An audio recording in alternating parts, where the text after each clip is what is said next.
ஆலயா cotton trending வேட்டிகள் ஷர்ட்டுகள். Tenkasi மாவட்டம் சங்கரன்கோவில் அருகே உள்ள வாசுதேவன் நல்லூரில் நடந்த திமுக தெருமுனை பிரச்சார கூட்டத்தில் பேசிய சிவாஜி கிருஷ்ணமூர்த்தி, இந்த தேர்தலில் திமுக ஆட்சிக்கு வரவில்லை என்றால் அனைத்து மதத்தினரும் ஒருவருக்கொருவர் சண்டையிட்டுக் கொள்வார்கள் என்று பேசினார். இந்த தேர்தலில் திமுக ஆட்சிக்கு வர வேண்டியது கட்டாயம். ஒருவேளை வரலன்னா பாயும் கிறிஸ்டினும் அடிச்சுக்குவான், நீயும் நானும் அடிச்சுக்கணும். விஜயை கடுமையாக விமர்சித்து பேசிய சிவாஜி கிருஷ்ணமூர்த்தி, யாராவது விஜய் ஆள் இருந்தால் வாருங்கள், பேசி பார்க்கலாம். நான் தோற்றுவிட்டால் என்னை செருப்பை கடற்றி அடிக்கலாம் என்றும், நீங்கள் தோற்றுவிட்டால் திமுகவிற்கு வந்துவிட வேண்டும் என்றும் சவால் விடுத்தார்.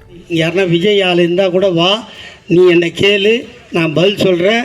நான் தோத்துட்டா உன் செருப்பு எடுத்து அடி, நீ தோத்துட்டா திமுகவுக்கு வந்துரு, அது மட்டும் போதும்.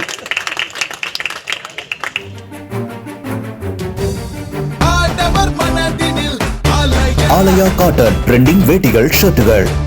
பிளே ஸ்டோர் மற்றும் ஆப் ஸ்டோரில் இருந்து பாலிமர் செயலியை QR கோடு மூலம் பதிவிறக்கம் செய்யுங்கள்.